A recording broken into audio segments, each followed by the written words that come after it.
What up, y'all?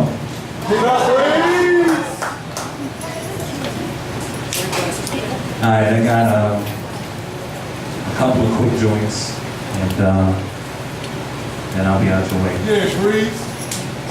This first one is called, is an honest piece. I hope we like being honest up in here.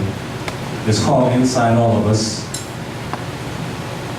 And it goes, as I glide easy through my mind's breezy landscape, one whose care mandates that I exercise mentally so I jog through my memories.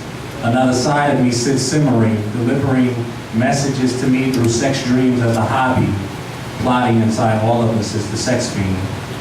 And before you women scream that he doesn't reside inside you, let me remind you of what's said, what runs through your head when you find a guy who you claim is the cleanest, though eerily you're clearly fiendish for his penis to be inside you, and though you try to ignore it.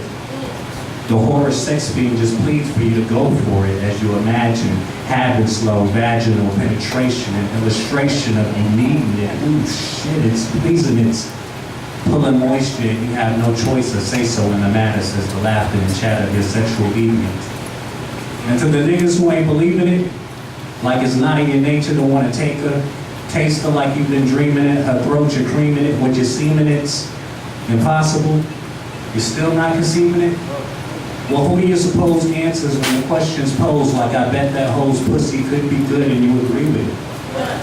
When you fucked her once, but on Saturday night, the type that'll run around and scream for it, and though your mind might think you're deceiving it, the sex fiend in it brings you erect, wet for that other sex that's missing. And in this, my personal ignition, I have a sex fiend living in me that speaks when I listen. Like I find that I'm on edge when I remove some breast housing during a rousing sex game of Simon Says, because I love to see girls rub on the titties. Yeah. Fuck it, I said it, rub on your titties.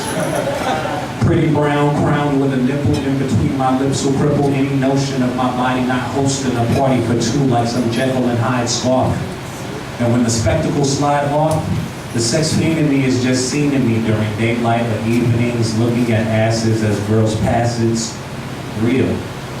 And it's something you feel, because when's the last time you wore your glasses? I mean, I won't front like there wasn't a time once before my teens when I dreamed of Jeannie, steamy, streaming from the lamp, amped to do whatever I asked her, like whatever you say, master, under good direction, as though she understood my erection and offered me a selection of any position I could envision. The decision was mine, a body primed for that initial thrust, born from visual lust, nothing sensual, just the urge to fuck. Spurned to rush, because my sex fiend had heard enough, and I bet yours has too. Has you wanting to reach out and touch, because sex is no longer on the hush.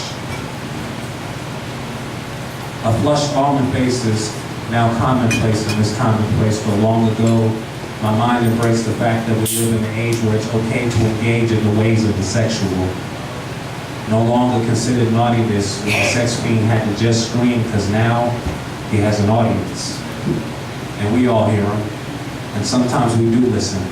Though the timid struggle to muffle the image of physical contact like it's something they have to hate while they mentally masturbate and climax, only to find that their sex fiend has just seemed to speak to them too. You see, the challenge is to balance control of your sex fiend with an understanding of this whole sex thing.